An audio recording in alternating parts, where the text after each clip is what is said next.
Masih bersama saya Budiman Tanrujo di satu meja The Forum. Mbak Ratna Juwitasari, apa yang DPR lakukan agar kasus ini kemudian tidak tertelan bumi dan kemudian sunyi? Mbak? Nge-freeze ya? Oke, baik. Pak Ci. Jadi tentu kami... Yuk silakan. Halo.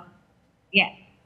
Tentu kami sebagai mitra dari pemerintah hari ini ingin memastikan bahwa fungsi kami untuk mengontrol berbagai macam kebijakan pemerintah itu dijalankan sesuai dengan apa yang sudah direncanakan.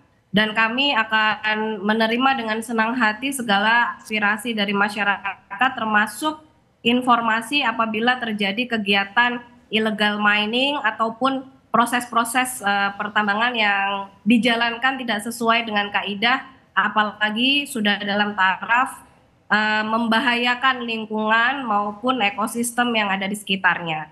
Dan kami berharap terkhusus untuk kasus Raja Ampat ini, Pak Budiman, agar pemerintah itu menetapkan komitmennya gitu. Raja Ampat ini mau dibawa kemana? Kalau misalnya memang ini sudah confirm akan menjadi pariwisata yang berkelanjutan, yang berkeadilan, ya sudah fokus aja di situ gitu. Jangan sampai ada proses-proses ekonomi lain yang akan dilakukan yang pada akhirnya malah sangat merugikan.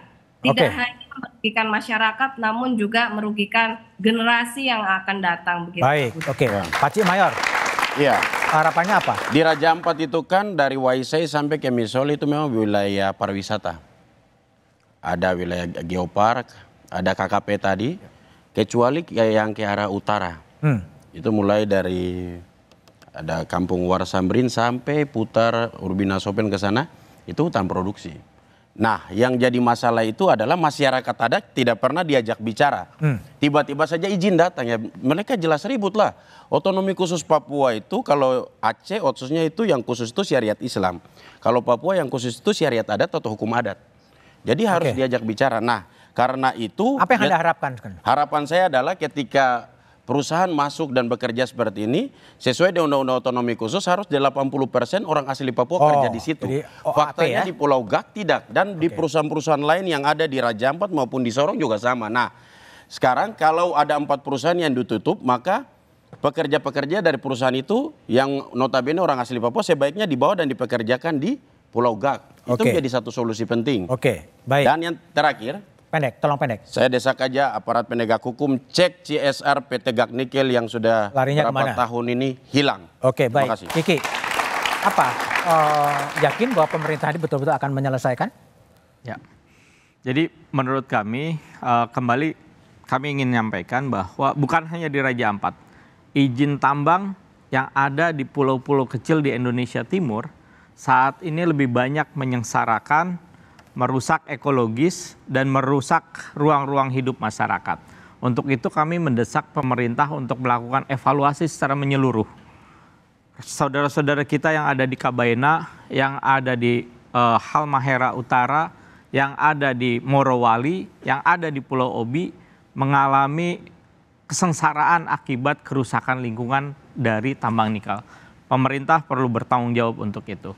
Dan Raja Ampat, khusus Raja Ampat kembali lagi harus diproteksi secara penuh. Untuk itu kami mengundang dan mengajak masyarakat untuk tetap memonitoring apa yang dilakukan oleh pemerintah. Kita jangan diam saja. Mari masyarakat tetap bersuara seperti apa yang kita lakukan saat ini. Terutama di Papua, setiap pembangunan harus berdasarkan prinsip-prinsip kemanusiaan, prinsip-prinsip keadilan, prinsip-prinsip pediatapa, dan yang paling penting adalah Papua bukan tanah kosong. Bukan tanah kosong. Papua bukan tanah kosong. Baik. Hari, dalam bayangan Anda, solusi apa yang paling tepat oleh pemerintah setelah terjadi berbagai kontroversi di Raja Ampat? Ya, kalau di Raja Ampat ini seperti juga waktu dalam tulisan kami ya, sebenarnya ada semacam kerancuan ya. Ketika pemerintah menetapkan kawasan konservasi perairan di Raja Ampat tahun 2009, kemudian diikuti ada Geopark 2017 dan Global Geopark 2023. Semestinya sudah jelas arah ekonomi di Raja Ampat ditujukan untuk pariwisata yang berkelanjutan. Tapi ini semacam ironi ketika ada tambang di sana. Itu juga seperti kata masyarakat di sana, turis di sana. Selama ini Raja Ampat itu dikenal sebagai surga terumbu karang. Sebagai salah satu di dalam segitiga terumbu karang dunia. 75% lebih terumbu karang dunia itu ada di Raja Ampat. Nah, orang akan lihat seperti juga ketika kami datang ke GAK ya, ketika karang tertutup lumpur, karang rusak. Ketika bawah laut rusak, terus apa lagi yang bisa dibanggakan dari Raja Ampat? Ketika dia memang dikenal sebagai surga bawah laut. Gitu. Oke, baik Hari, mungkin saya bisa Kiki, menambahkan. sudah habis Pak Cik, Mayor, terima kasih dan juga Mbak Ratna telah bergabung di Satu Meja The Forum.